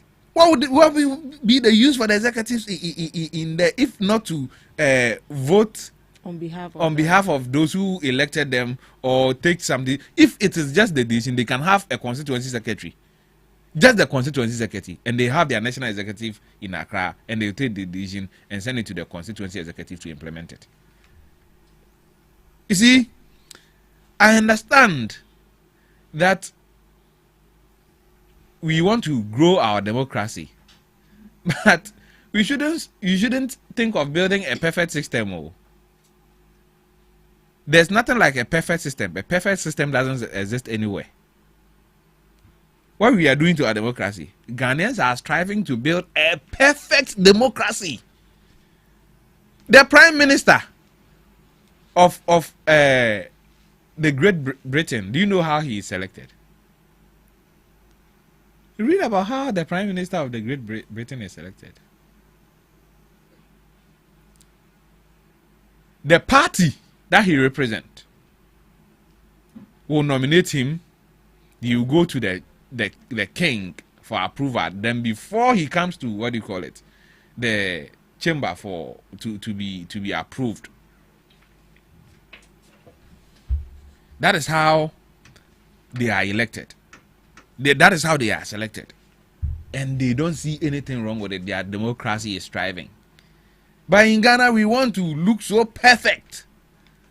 So something that is not an issue, we find a way to make it an issue. Do you know what this ruling has done? What has it done? If I ever want to contest as a member of parliament in my constituency in any political party's name, I can't afford it. Because this doesn't take away the monetization. You think it's going to increase? Of course. How is it? The numbers has gone up. So it's a first 100,000 lesson. Now they are here electoral campaigner. So say baby 1 million. You get it? Because the numbers has increased. You see, when you go to campaign in these hinterlands, They don't ask for much. Oh. They just ask that you improve their lives. So you see a group of people say, oh, we are cocoa farmers and we struggle to get, to bring our cocoa from the bushes to our houses to dry them. So help us with aboboya. So you buy the aboboya and go and give it to them. They are not asking you to give them money to chop. They are asking you to improve their life, asking to make their working conditions easy for them. What if the politicians were doing it without being asked for? What if the politicians were putting things in place so that you don't even have to ask them for this? You understand? But we run a system that politicians just think about themselves. So these issues, I understand, will come up. This expansion of the electoral college for the internal party elections is not going to solve the monetization. You get it? Our laws on electoral monetization, how is it like? How is it? Paying bribes during elections. You were here when one lady sprayed money. You remember when one lady... Was it during election? Yes, it was this primaries. They said the OSP invited her. What has happened with that case? Yeah. Baba Jamal's issue came. Yeah. What has happened to that issue? And you think that by expanding the number, you see, what it will do is that it will reduce the amount people can pay. That one, I'm not oblivious to that. So if somebody can pay 10,000 today to 100 people, if you expand it to 1,000 people, that same person cannot pay 10,000. So he might reduce it from 1,000 cedis to maybe 100 cedis per head. And that is going to make the delegates ask for more too. Because now I get 10,000. Now I get 1,000 cedis. This is why I'm 100. Then so if I become. You understand? So I don't see the problem this thing is meant to cure. What the problem is, this ruling cannot cure it. And I understand the NDC's position to agree because they tried it in 2015. Yeah, in 2015, it didn't work. Yes. Why didn't it work? And why is it that after 10 years of trying it, they've not even tried to implement it again? It means there are challenges. And see, I'm not taking an entrenched position on this. I'm very flexible when it comes to this one. I believe, and I've heard people also say, how do we deal with MPP people impersonating as NDC people and NDC persons impersonating as... You see, it's all political, collaboration. If MPP, NDC decide that they are going to collaborate and make sure that they don't have MPP people voting in NDC elections and they don't have NDC voting in MPP elections, what they will do is that they will just compare their database, take it to the EC, and then they can take out those people, because the ruling said in good standing you must be a member in good standing. So if you're a member with NDC card and MPP card, are you a member in good standing? You are not. So that alone can disqualify you. So that aspect of how do we take care of people who are NDC voting, that aspect, if they decide that they want to do, they can do by what I just said. You get it? And one thing is that, you see, there's a problem. I think there's a problem. In my opinion, there's a problem with the ruling. Even though I've not had the ruling and read it yet. Yeah, the judgment sheet is not yet out. If you say somebody in good standing, who determines that? Is it a party? Is it the party? Is it EC? Who? What are the criteria to determine that this person is in good standing? They mentioned that if you pay your dues as a party member, it means you're a member in good standing. Paul Afoko was paying his dues, wasn't he? So if by the dues alone you can do any other thing in the political party, and then you will be allowed to vote because you pay your dues, is that just the criteria? And of sound mind as well. No, that one there, it is there. That one, it is there already. I'm not sure that if a delegate should run mad today and then goes to a polling station to vote, they will allow the person vote. Oh no, they won't. You get it? So this whole thing is a little bit complicated for me until I read the ruling and get the thinking behind all these. Then I'll understand what this is. But for now, I'm struggling to understand what the problem is and if this approach would solve the issue. But don't you think that perhaps it could be that Supreme Court actually decided to take this decision based on the fact that everyone should be included to vote? Everyone to be included to vote. Should to vote. Okay, so when Parliament is voting on a bill, why don't we go there and say that it is our bill, so we are coming to vote? Because the Constitution itself allows for delegate system. The Constitution itself, the Constitution is not against delegate. So me, I don't see where this delegate system even offends the Constitution. I don't get it. I don't see where the unconstitutionality of this delegate system comes from. All I'm saying, and I'm not saying that the delegate system is a good thing. That is not what I'm saying. I'm saying that this problem of monetization, this won't cure it. I hope you get the distinction I'm trying to bring here. I'm not saying that delegate system is the best. I'm not saying that it is unconstitutional, because I don't see where it flaunts the law, because Parliament itself, as it stands, is delegation. We have delegated the MPs to be there in our stead, to take decisions on our behalf, same as the constituency executives who are being elected to take decisions on behalf of the entire MPP members in the constituency. You get it? So if the constituency executives goes and vote and elect regional executives, it is as though the entire constituency went to vote to elect the regional executive, because that power has been given to them through ballot, through their vote, just like as the MPs are done. You get it? We do it for the MPs, don't we? And when the MPs goes there, and there has been allegation of MPs taking bribes to vote in a particular fashion. Haven't you heard of those things? Yeah. Have we said because of that we should,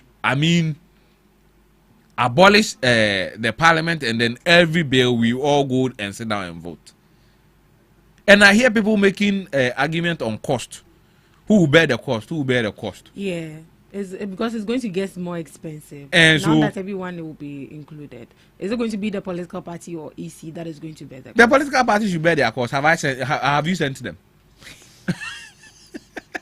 I hear people, there are some CSOs saying that we should set up a democracy fund and we should use that money to go. When in my village the people are lying on their bellies to write, we should use that money to go and sponsor people to go and get jobs and get and be riding in V8 and be blowing sirens in our ears. What kind of country are we trying to build? You see, we are trying to make politicians feel so superior, but they are ordinary citizens just like us. Of course, they are in a privileged position. They shouldn't take us for granted. They shouldn't try to take us for granted. If you want to be a member of parliament, find your money and become your member of parliament. We don't have to give our taxes to you with the taxpayers' money to go and be a member of parliament, and we wouldn't even see any impact, any improvement in our lives. You won't become a minister on the back of our taxes, and we wouldn't see any impact. Left to me alone, aside the salaries that we give politicians, they won't be entitled to anything. I'm trying to find the article on which the Supreme Court rules that this is actually unconstitutional, but I'm actually finding it difficult to have it. But what impact is this going to have on Ghana's election system? Okay. I won't deny the fact that it would bring inclusivity into our electoral system.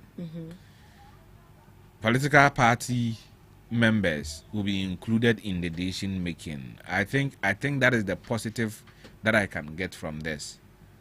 Meaning everybody has a right to decide who represent him on a party level to run for a parliamentary candidate or presidential candidature. So I get that part. That part is a good thing. But where I don't get is the things that I have already outlined. And one question has been lingering in my thoughts since yesterday. What if the person is going unopposed? As in? What if the person is going to unopposed? Like, do we do acclimatization, or we acclimatize the person, like acclamation? That the right word is acclamation. Do we do that?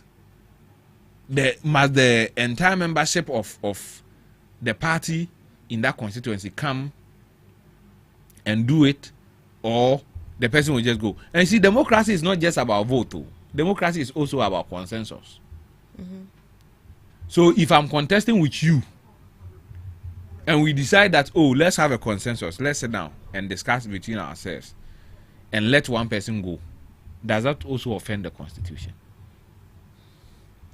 Because it is not democratic. It is not everybody that came together to decide. We, both of us, can just decide that, oh, Isinam, I think it will be right you let me go because I'm older than you. So let me go for 2 terms, and when I'm done, you also come. When I'm done with 2 terms, you can also come. What about that one? Is that democratic? But I thought this is rather going to enhance democracy. I never said it won't enhance democracy. I first asked you, what is the problem that this is going to cure? And you told me monetization. Did you mention it's enhancing democracy? I've not disagreed with it enhancing democracy. But where my disagreement is where we think that this is going to curtail monetization of our internal party elections. It won't. It will even make it more expensive because now the numbers are higher. What we can do is that put punitive measures in place, laws that would disqualify any candidate that pays money to a delegate. If we have those laws on our books, that if you're a candidate and you pay money, and we have it on record, we have evidence to show that indeed you paid money to delegate, you are disqualified. The EC will automatically disqualify you. That one, it's not your party that will do it though. The EC, because after the party internal election, you file your document at the EC to contest. When that evidence is made, or when that petition is made to EC, and then it is investigated and finds out that you indeed did that, you can be disqualified. If we disqualify 5, 6, 7, 10 people, do you think politicians will be comfortable paying money to delegates? No. But to go and make a law, to go for a Supreme Court judgment, expand the electoral college, I don't think it will solve the monetization. Yeah. Then I think with the question you asked about why they actually went in for this, I equally asked you back that, is there a reason you are seeing that they have not seen or is being stated in there? Do you think there's this, in your opinion, do you think there's any other reason rather than the monetization and also allowing everyone to be included? You see, for me, I didn't find this suit very important. To be very honest with you, I didn't. But we've seen other CSOs also join in. For me personally, I didn't see this suit very important. When it started, I remember I made this statement in this studio that it was just MPP politics that has degenerated to the national level. You get it? Mm-hmm. They filed this court case before, what do you call it? They had their their internal election that elected Dr. Baumia. Mm-hmm. You remember? So this thing wasn't for everybody. It was to promote a certain agenda in the MPP party. But the ruling didn't come on time. or I'm sure they didn't also, send this earlier enough. You get it? Granted that if this case had been sent to the Supreme Court in 2024, do you think this judgment would have been what you've seen today? No. You see, let me tell you something. I'm very happy something has happened. It's happening, but we've not averted our minds to it. And what is happening? Have you noticed that when Godfrey Dame was the Attorney General, every case that went to Supreme Court, his position was most often time affirmed.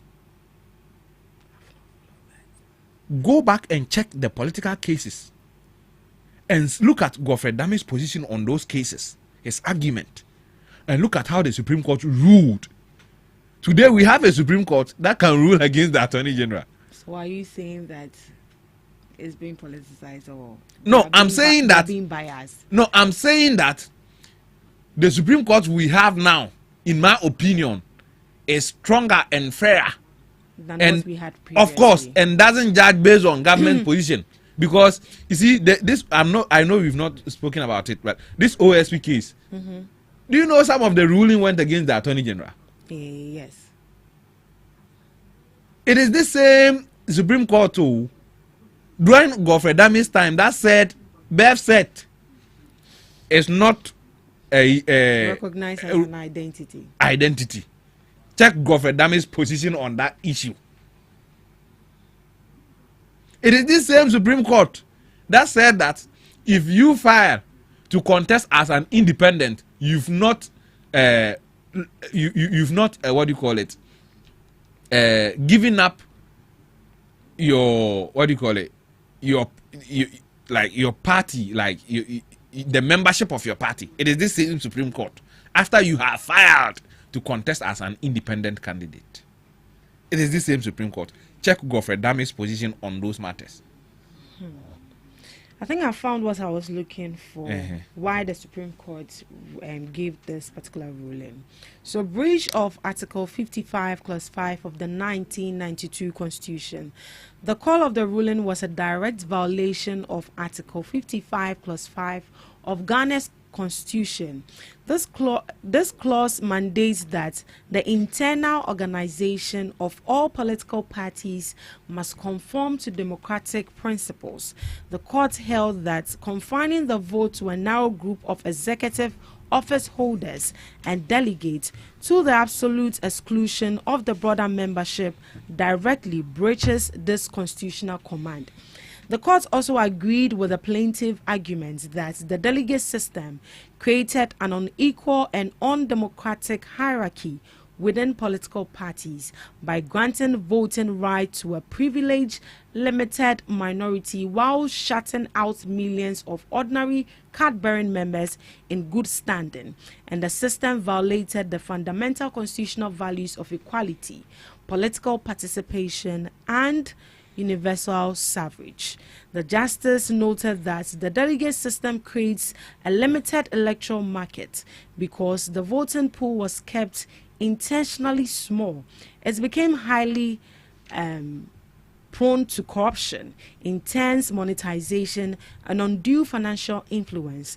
The court ruled that moving to a one-member, one-vote framework is necessary to curb vote buying, restore accountability, and promote a true constitutional democracy. So these are the reasons they gave as to why they had to give such a ruling. Do you know what they call vote buying at the grassroots level? What is it? TNT. Okay. They will give you money and tell it is your TNT. How does this ruling keep that?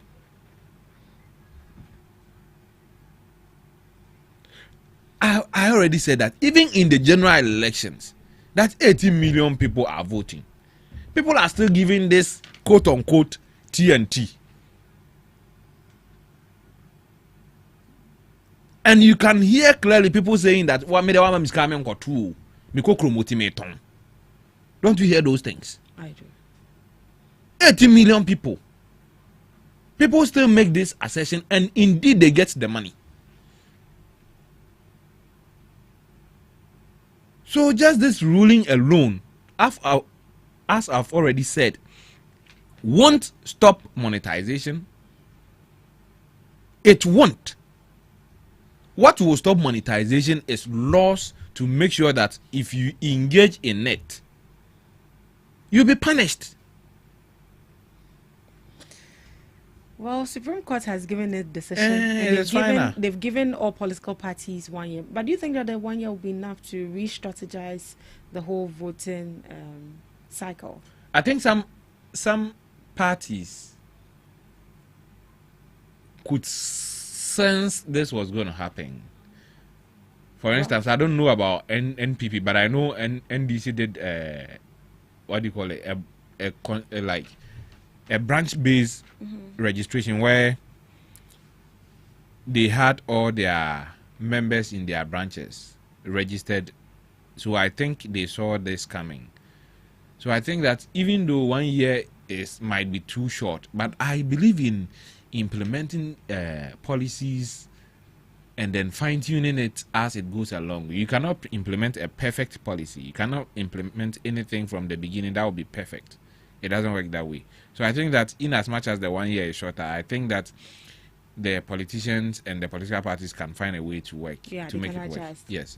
They can adjust. Right. So that was Mr. Dweek. That is his take on the Supreme Court's ruling on the delegate system. Mr. Dweek, at time is up, but let's look at the Supreme Court's decision on the OSP's powers briefly. I think 5 minutes to 6 minutes will do, and then we call it a wrap. So the Supreme Court has dismissed challenge to OSP powers and to uphold the constitutionality of the Office of the Special Prosecutor, confirming that the OSP was lawfully established and can exercise its prosecutorial powers. And the case was brought by a private legal practitioner, Noah Adamte, who argued that the Parliament did not have the constitutional authority to give the OSP independent powers to prosecute criminal cases. And the Attorney General supported the challenge, arguing that while prosecutorial powers can be delegated, the Attorney General must retain control and supervision over those powers. However, in a unanimous ruling yesterday, the Supreme Court rejected the challenge and upheld the OSP Act. This means that the legal foundation of the OSP and its ability to prosecute cases remain intact. And at the same time, the court clarified that the Attorney General still has the constitutional authority under Article 88 to discontinue a prosecution, including a case initiated by the OSP. And in simple terms, what this ruling means is that the OSP can continue to investigate and prosecute corrupted-related cases under its law, but the Attorney General still has the constitutional power to discontinue criminal proceedings going forward. Mr. Dubik? Yes, ma'am. The OSP gets to retain its power, but the Attorney General also has the mandate and also the authority to discontinue any case that the OSP is actually pursuing. The only departure in what I've been saying since the day this OSP Attorney General issue came up is where they think that the law as established has already given powers to the OSP, and the OSP doesn't need any rating authorization from the Attorney General to prosecute cases. That's the only departure. That's the only departure to the argument I've been making. For me, I believed previously that the OSP still needed authorization from the Attorney General, but the Supreme Court says no. So what you see, the whole thing is some way. In one breath, we are saying that you don't need authorization from the Attorney General to prosecute cases. In another breath, we are saying that the Attorney General has the power to file a nollie prosequa. So in order to save us money of no way, you see, investigation takes money to do. So what we are saying is that the OSP can use our taxpayers' money, do all the investigations in the world, spend on it, and when he takes it to court, the Attorney General can just step in and say that I don't want you prosecuting this case. So to avoid wasting money, don't you think it would have been sensible that the cases are run by the Attorney General's office to know what the state is interested in spending and in investigating and prosecuting before it even gets to that state? Don't you think it would have been reasonable to do that in the first instance? So granted, all the money that we are spending to bring Oforiatta back in Ghana, because Ghana has hired lawyers in the United States. All the money that we are spending, then one day, maybe in 2029, when MPP comes to power, and then we successfully brings Oforiatta to Ghana. Look at all the money that we spent. Yeah, and all the resources. Then the special prosecutor takes Oforiatta to court. Then MPP Attorney General says that I'm filing an early prosecutor. What what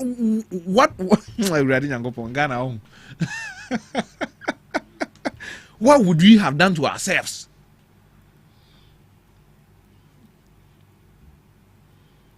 What would have been like? It would have been like we've shot ourselves in the foot.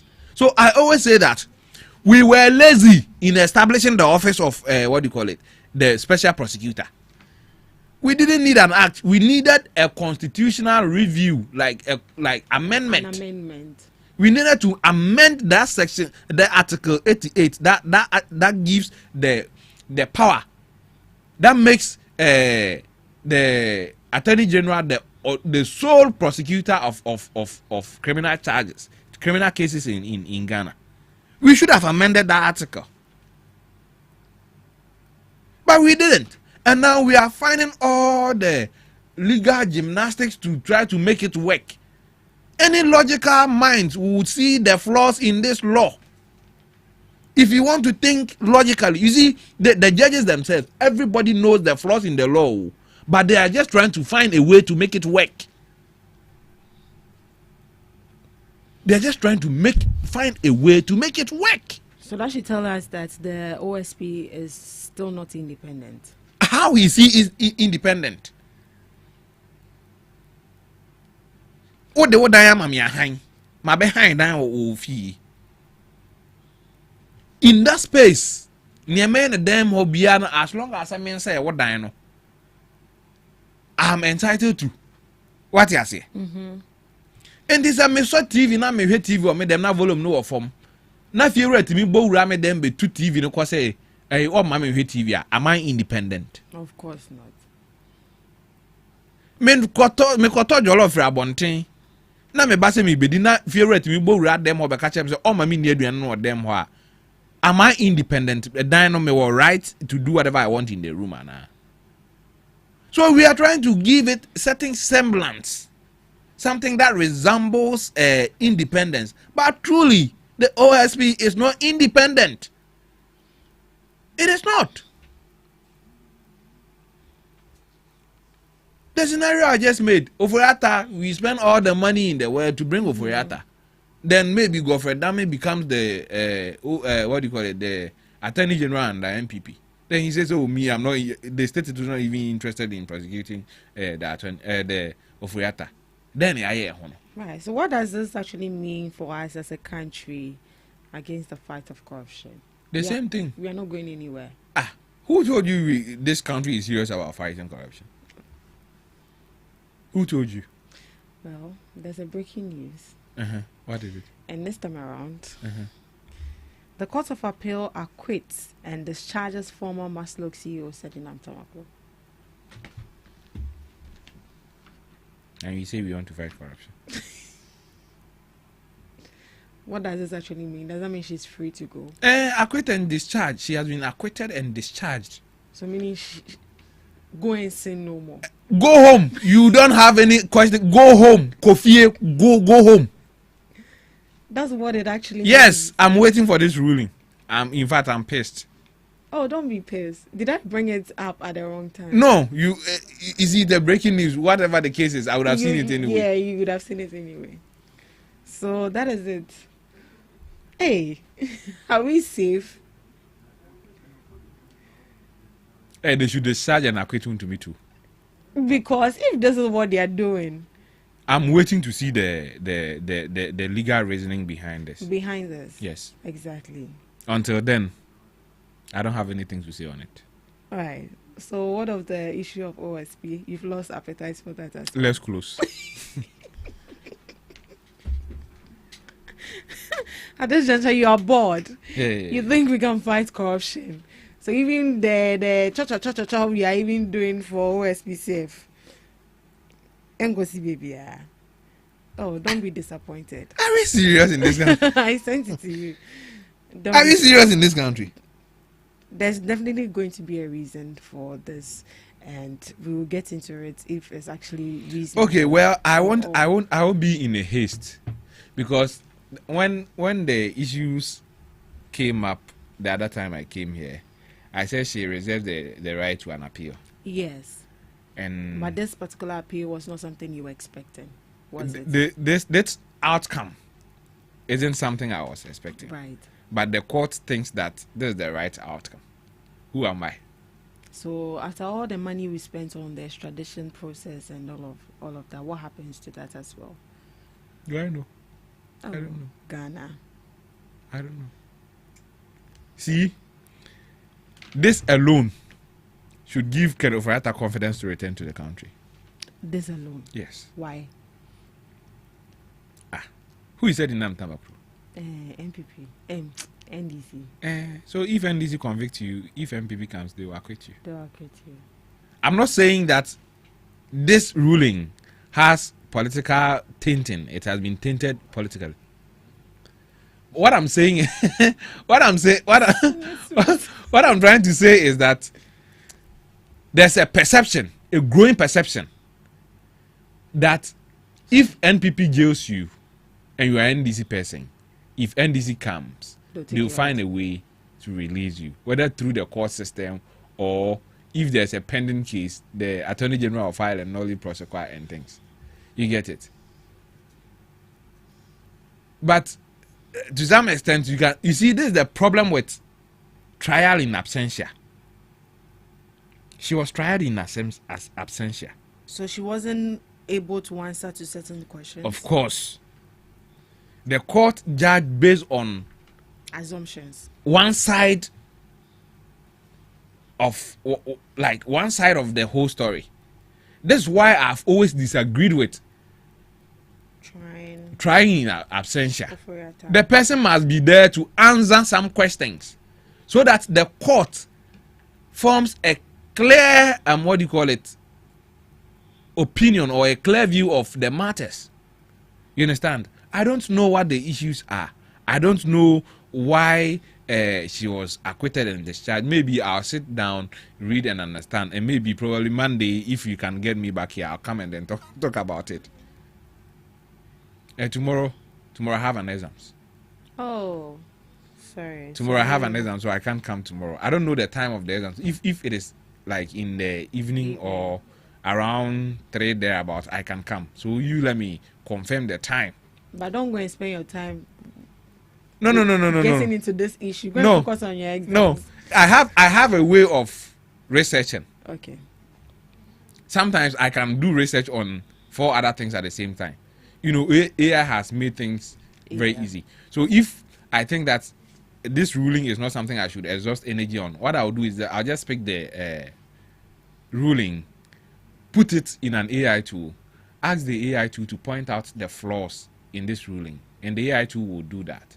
And sometimes too, I'll ask the AI to also bring out what I think the core issues that the trial judge or somebody used to arrive at this conclusion, and it will do. So when I'm done with that, I'll just go through the key points and try to balance things out and form opinion based on the key points that I've had. So it wouldn't be a problem trying to research on this. I've given you a clue now, so you can start using it. No. But you have to come to me and ask me for the AI tool that I use. No. The ChatGPT won't help you. No. I will not come. Okay. My brother is a cybersecurity expert. I have the tools you don't have. Okay. So calm down. Okay. Yes, ma'am. Any last words before you go, since you're already disappointed? I think this would, since this is out, I won't be surprised if Wound to me is equally discharged. So at this juncture, yes, the slim expectation you had for Wound to me has gone up. Now the chances of Wound to me being coming convicted has become slim now. Oh. Ghana we day. Ghana we day. I am here. Oh, do you think that indeed, as a country, we'll be able to fight corruption? That is one question we should be asking ourselves. Corruption is gradually defeating us. Is defeating us. Looking at this. Yes, alone. because if it was established in this case that this woman gave some monies to a certain company, and when it was time to take the money back, he asked them to bring it to her in Fira Swami. And that money has not been accounted for. I don't know if the appeals court or court of appeal has been able to find us where that money went. I wouldn't be surprised if she has been discharged and acquitted on a technical issue. On a technical issue? Yes. How technical? And it can be certain procedures weren't followed. Sometimes it's not just about whether you are guilty or not. It's about procedure too. Procedure is also part of the reasons somebody can be discharged and acquitted. Sometimes evidence, to even accepting an evidence, can also mean they can also play roles in these things, because they have chain of evidence, like the processes the evidence must go through before it can be admitted. For instance, if I record you illegally, if I don't tell you that I'm recording you and I record you, even though you might be committing the crime, even though you might be doing something wrong, but the mode and how I record it can even also make the recording inadmissible. So I think I just have to take my time and go through the ruling. So as you have heard, Maslok CEO Sedina Tamaklo has been discharged. They say go and sin no more. Mr. Big will say go home. Thank you so much for joining us right here on the GhanaTalks Breakfast Show on GhanaTalks Radio. We had an incredible time with Mr. Dubik, a social commentator and also a political analyst. Thank you so much, Mr. Dubik, for joining us. And thank you to our lovely listeners for joining us as well. With the issue of Sedina, we will get into it. Don't worry. We will bring you the details. Thank you so much for joining us. We'll meet same time tomorrow. Do have a lovely day.